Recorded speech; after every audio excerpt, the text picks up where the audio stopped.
Blá blá blá. A fatiolada. Minha família materna é italiana e saudável. Raramente um fatiola morre. Como diz o ditado, sempre repetido pela minha avó italiana, que como todo italiano adora ditados, coisa ruim não morre cedo. Temos dupla cidadania, passaporte e direitos, como parte dos paulistanos. Até votamos para o milenar Senado Romano. Minha família é louca, como toda família italiana.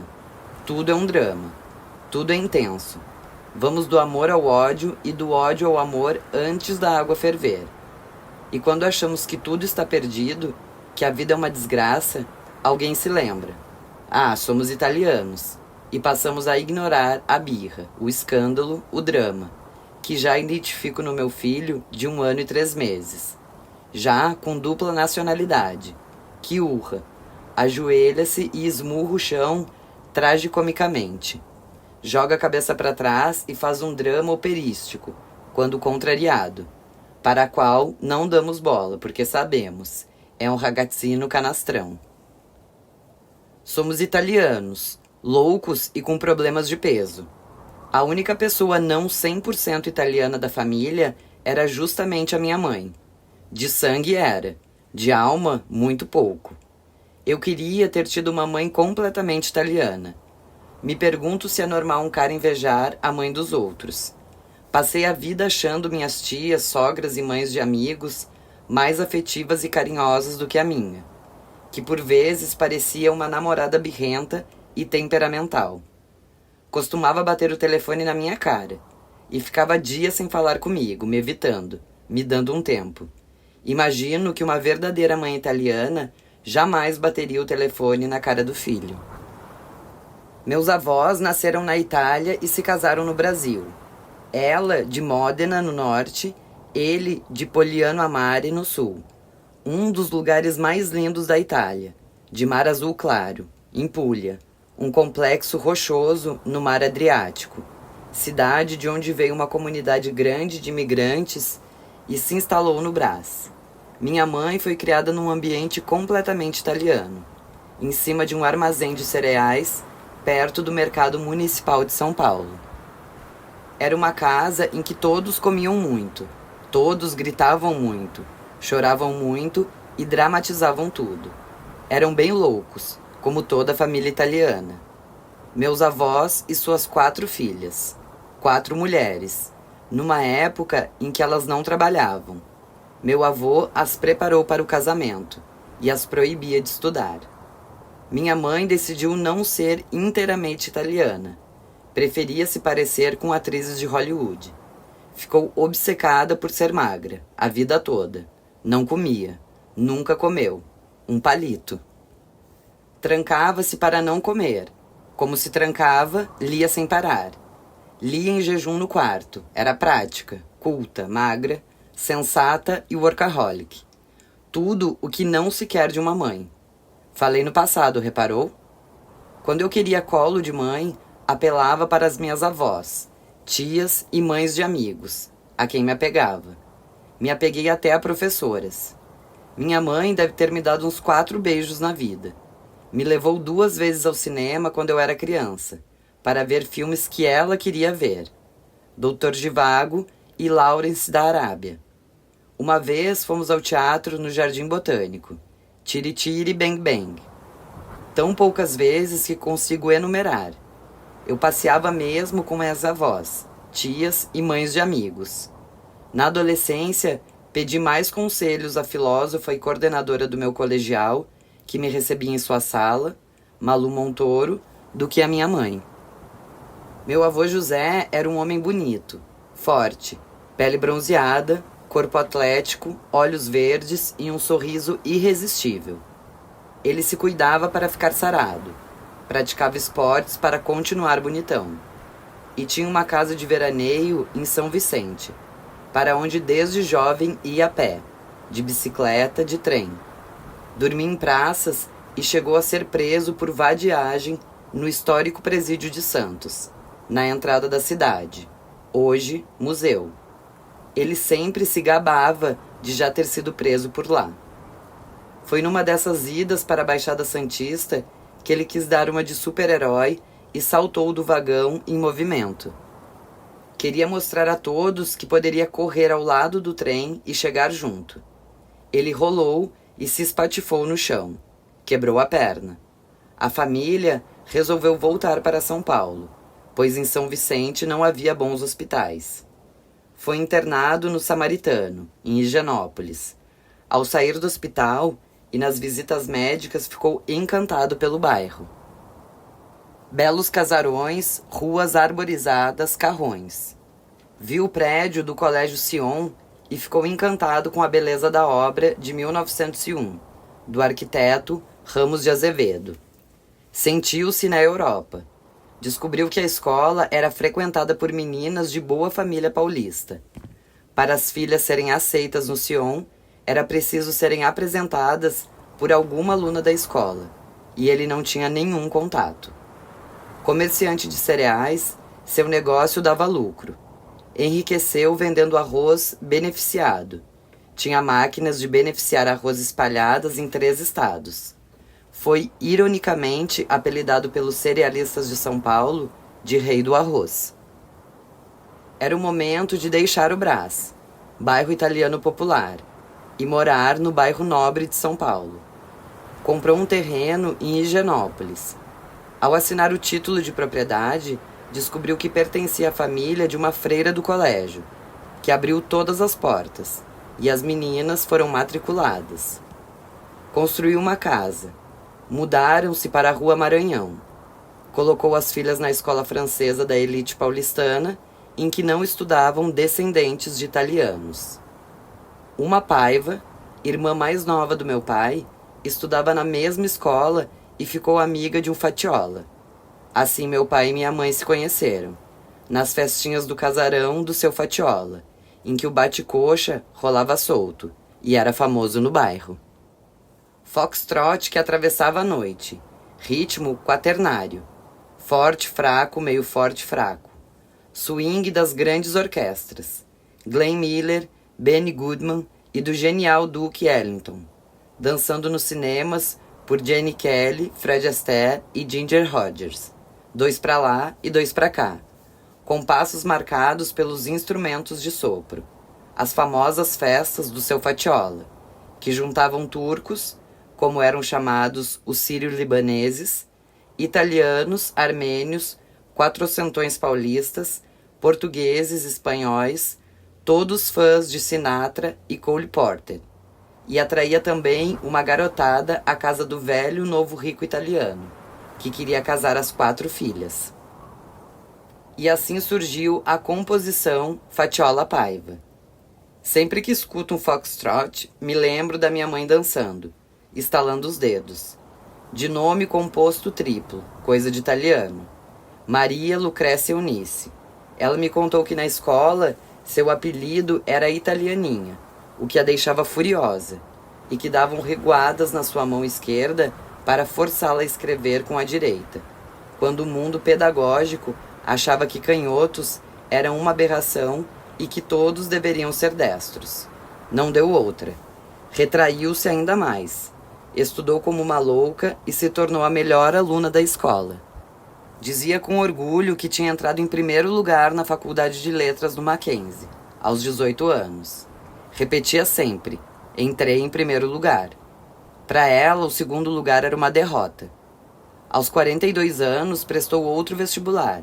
Estudou sozinha, viúva e triste, em Santos, para onde nos mudamos.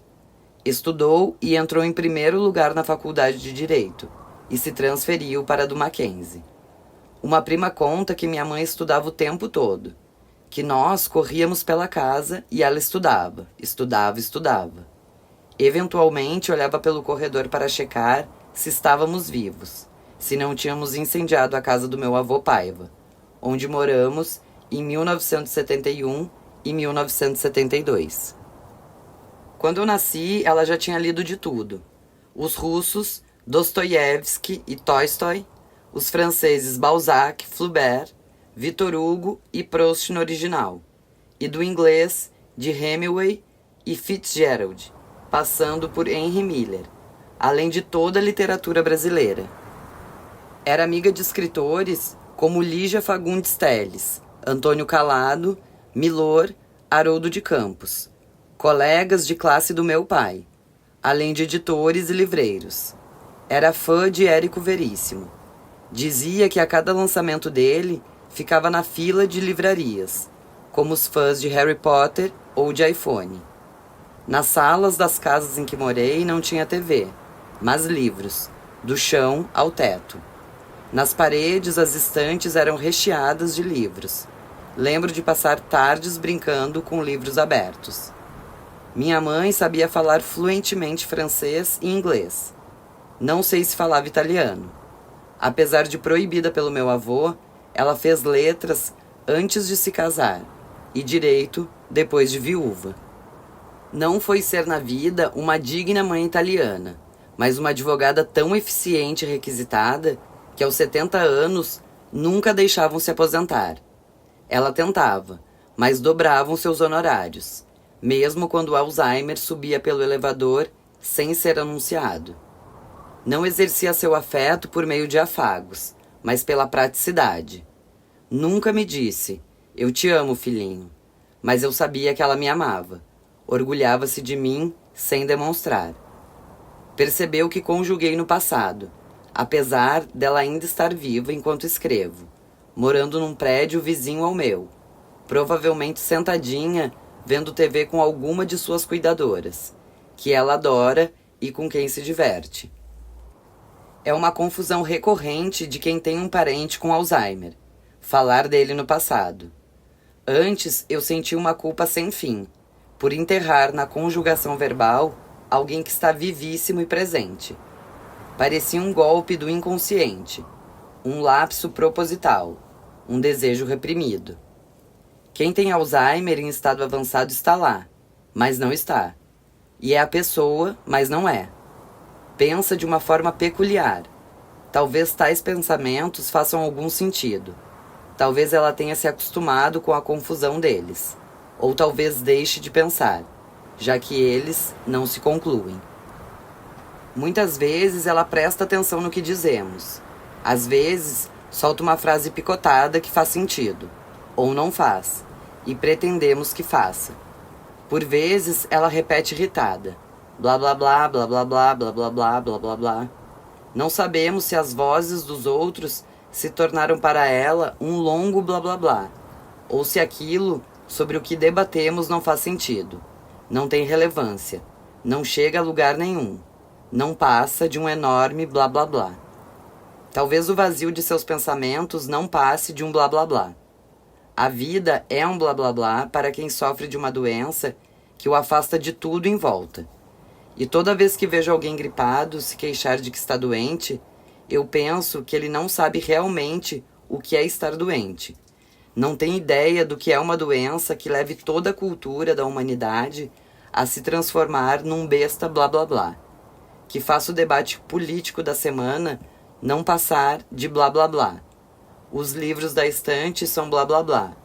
O que se diz no rádio, na televisão, nos jornais, não servem para nada. Blá blá blá. De quem não tem mais o que fazer. Blá blá blá. De gente que faz ruído sem parar. Barulhos irritantes. Música não é blá blá blá. Ela diria. De música eu gosto. Canto até. A melodia entra na alma, não no cérebro. A poesia musicada não existe compreensão daquele que já não compreende muita coisa. O resto é blá blá blá. Nos anos 40, meu avô Paiva comprou uma fazenda rústica em Eldorado Paulista, cidade fundada por garimpeiros às margens do rio Ribeira. No começo, para chegar lá, seguiam de trem, de Santos, até o Vale do Ribeira. Subiam um rio num barco que mais parecia uma balsa, daquelas que cruzavam o rio Mississippi. Era uma região primitiva, de florestas intactas, montanhas e rios limpos, plantações de banana e pouco povoada, sinônimo de boas oportunidades, e perto de Santos. Meu pai, meus 3 tios e 2 tias passaram a adolescência lá, numa casa rústica, que foi crescendo e ganhando anexos. Levaram namorados, casaram-se. Minha mãe passou a frequentar aquela fazenda com o figurino apropriado: botas, cinto, chapéu e chicote. Não sei se andava a cavalo. Meu pai andava. Pouco a pouco o progresso chegou. Asfaltaram a BR-116 até Curitiba. Para chegar à fazenda de carro, pegávamos a BR e então uma estrada de terra em Jacupiranga, que hoje também está asfaltada. A modesta casa de pau a pique virou um casarão com muitos quartos. Ganhou piscina e um lago represado, barrento, em que vivia um jacaré, dizia-se. Boato só desmentido recentemente. Era para que as crianças não se arriscassem muito e não nadassem até a margem oposta. Fugir do jacaré mitológico passou a ser uma espécie de batismo e desafio da molecada. Cruzávamos o lago temendo o pior. Chegávamos à outra margem e voltávamos a jato, com medo de sermos mordidos nos pés, apenas para provarmos quão corajosos éramos. A família cresceu. Eram 25 netos, com pouca diferença de idade, em que me incluo. A maioria foi batizada na pequena capela construída ali como eu. Nesse paraíso distante, passei a infância e a adolescência, assim como meu pai. Minha mãe trocou botas, cinto, chapéu e chicote de quando ainda não era mãe por livros, livros e livros. À beira da piscina, lia. Na lareira, lia. Minhas tias cuidavam da criançada. Eu pediria algumas delas em casamento se pudesse. Lanches, horários, banhos. Primos mais velhos cuidavam de primos menores. Cavalo, leite de vaca, programação diurna e noturna. Minha mãe nunca aparecia. Nunca entretinha outras crianças. Tinha mais o que fazer, já que saíra a trilogia de Henry Miller. Eu não pediria minha mãe em casamento. Não tinha telefone, TV, não pegava rádio. De dia, a criançada se entretinha na piscina, no lago, nas areias de praia do rio gelado e de águas transparentes. Andava a cavalo pelas matas, tocava boiada com os vaqueiros. Ficávamos soltos. Eventualmente alguém se machucava. Só então um adulto, um tio ou meu pai, era requisitado para levar o ferido ao hospital mais próximo, em Iguape, a 80 quilômetros dali.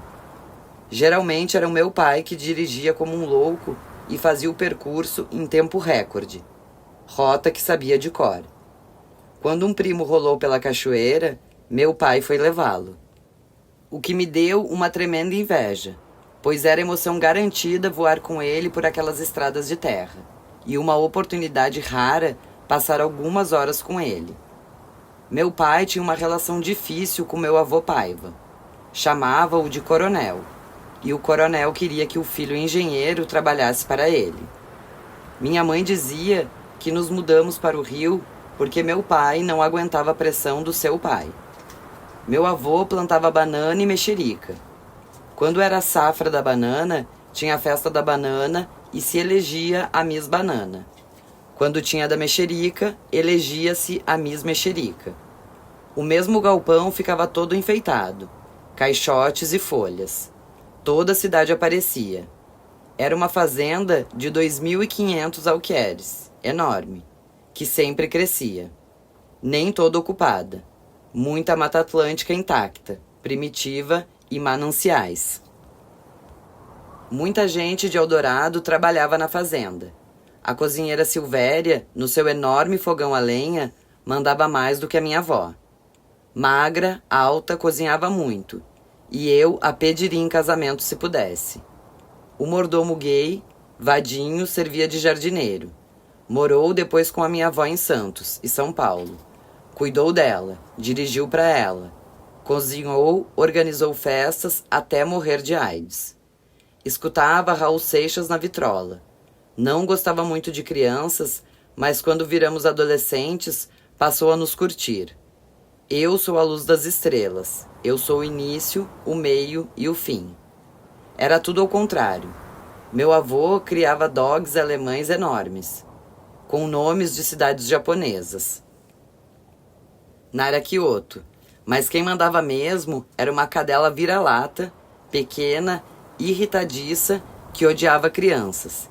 E quem fazia a segurança da casa mesmo era uma turma de gansos que vivia em bando e também odiava crianças. Viviam nos atacando. Os cachorros eram enormes, mas muito mansos. Havia 2 cavalos de raça, mas preferíamos os pangarés. Tinha 2 araras e um papagaio. Um dia, um dos dogues alemães, mansos, os comeu. Cida, nossa babá, nascida em Eldorado, foi alfabetizada comigo. Ou melhor, dizem que a alfabetizaram e eu acabei aprendendo junto. Aprendeu a dirigir e tirou carta de motorista. Virou o motorista eventual do meu pai. Ele se gabava para os amigos de que tinha uma chofera, ao volante do seu Aero Willys, desengonçado, numa época em que as mulheres ainda não ocupavam as mesmas posições dos homens. Passávamos a maior parte do tempo de botas de borrachas coloridas, ou subindo em árvores frutíferas. Dormíamos em quartos enormes, só as crianças, com 4 beliches. Os quitutes eram doces de banana, caldinho de feijão, rabanadas, rabadas, chá de capim-limão, que arrancávamos aos tufos do quintal. Pão na chapa, leite da fazenda, suco de mexerica e muita carne de gado de lá. Eldorado era uma cidade pequena, mas não tinha mão de obra suficiente. Nos anos 60 vinham trabalhadores da Bahia. Sua chegada era um acontecimento. Os solteiros da fazenda ficavam numa grande casa de madeira, a Casa dos Solteiros. Para os casados, havia muitas casinhas enfileiradas, com varanda, sala, 2 quartos, cozinha e banheiro. Acho que meu pai foi quem as construiu. Muitas vezes atravessávamos a vila de trabalhadores e visitávamos suas casas. Tomávamos café em canecas de metal com eles. Minha irmã caçula, Babil, se lembra. Adorava ir comer a comida deles. Ia com a Cida, nossa babá, na casa de algum parente ou conhecido, comer aquela comida feita num fogão a lenha.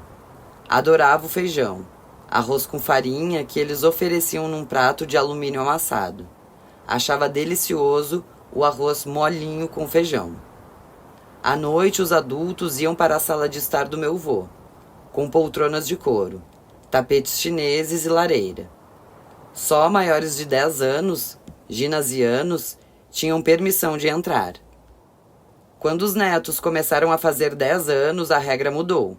Só maiores de 14, colegiais, teriam então o privilégio de acompanhar a noitada dos adultos.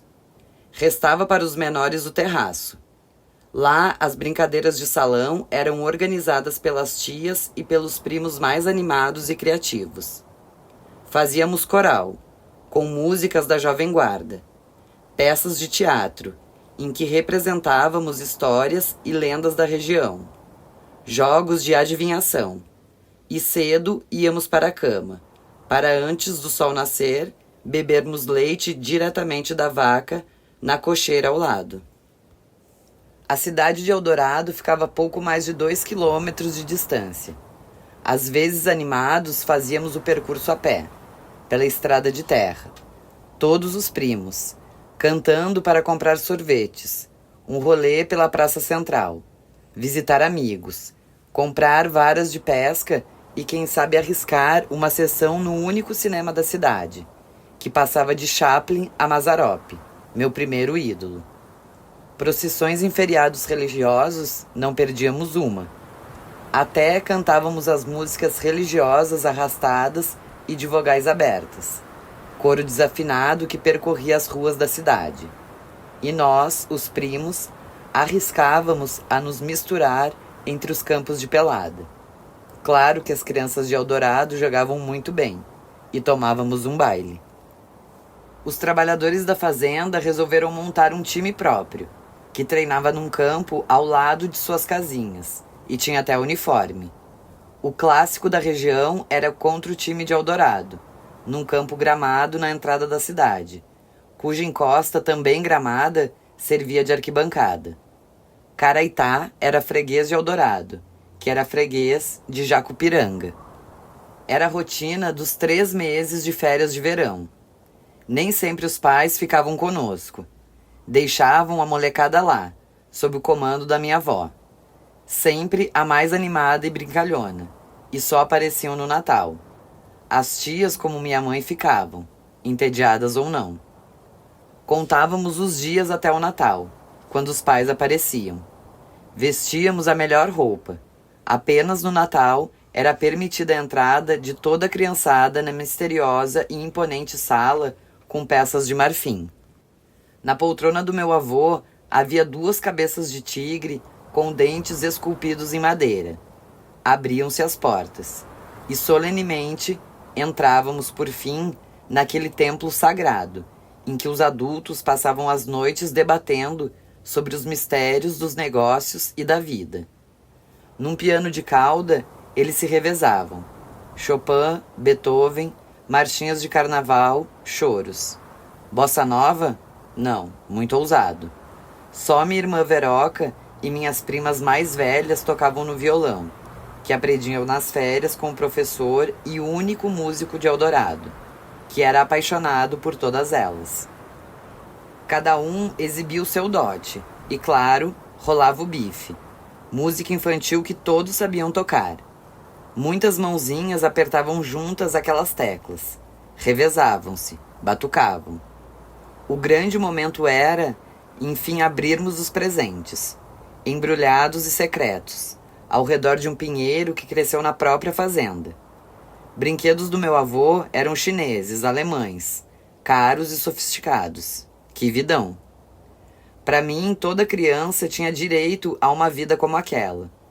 Não sei como alguém é capaz de aprender, sobreviver e trocar experiências, gerar filhos, ter paz espiritual, ser completo e solidário se não vivenciou uma rotina no campo com muitos primos, abraçado por sua família, mimado e seguro, se não cruzou a névoa matinal de um vale ou um rio numa canoa feita de um tronco, sem contar estrelas cadentes, sem sentir na pele as águas geladas de um rio transparente, ou os pelos de um cavalo entre as pernas. Se não correu de gansos selvagens, não rolou pela lama, fugiu de jacarés, aprendeu a selar um cavalo e a cair dele, a tocar o gado, a comer frutas do pé, a pescar, caçar, conviver com os moleques de lá, beber café em caneca de metal, obedecer ao chefe dos vaqueiros, que diziam tinham vindo a cavalo da Bahia e sabia laçar um boi de primeira. Eu era uma das crianças mais felizes do mundo. Porém, a cortina se abriu e começou o segundo ato do espetáculo, que até então era uma farsa, mas se revelou uma tragédia. Meu pai desapareceu em 1971, no mesmo ano em que morreu meu tio mais velho, Carlos. Meu avô morreu depois de 2 anos, de infarto, de tristeza. Logo depois, outro tio morreu num acidente de carro na estrada, que ligava a fazenda a São Paulo. Um terremoto abriu uma fenda. O sentido de tudo se modificou. Nos perguntávamos o que alimentou uma vingança tão caprichada e cruel. O que fez os deuses da felicidade se voltarem contra nós. Morreu uma prima, a mais animada, que não tinha nem 18 anos, de uma doença misteriosa. Depois, outro primo, um menino lindo, num acidente de moto em Santos. A tragédia dos Paiva foi um contraste com a alegria das décadas anteriores. A família ruiu. Não tinha estrutura emocional para administrar tudo aquilo. Os bens começaram a ser vendidos. Ousaram se desfazer daquela fazenda tão fundamental para a vida de todos nós. A grama deixou de ser aparada. O gado morreu doente. O rio ficou poluído. A areia de suas praias foi vendida para a construção civil. Cortaram as árvores de mexerica. Chegaram a televisão e o telefone. Até uma pequena favela foi erguida na outra margem do rio da cidade. E camelôs dominam a praça, que era exclusiva do footing. No entanto, o céu é o mesmo. As montanhas ainda estão cobertas pela mata densa. O professor de violão ainda mora lá. Não deve ter tantas paixões como antes. E agora deve ensinar também Renato Russo e Cazuza. Ninguém sabe ao certo se existe precaução contra a demência ou a falta de memória, como o Alzheimer. A causa. Se é genético, como começa. Mas sabemos como termina. Tem gente que pensa que exercitar o raciocínio ajuda a evitar as demências inevitáveis da idade. Um tio passava horas fazendo palavras cruzadas. Dizia que precisava exercitar o cérebro. Ficava sentado numa poltrona, com os pés para cima, a TV ligada, preenchendo palavras cruzadas, sem exercitar um músculo. Não morreu de Alzheimer.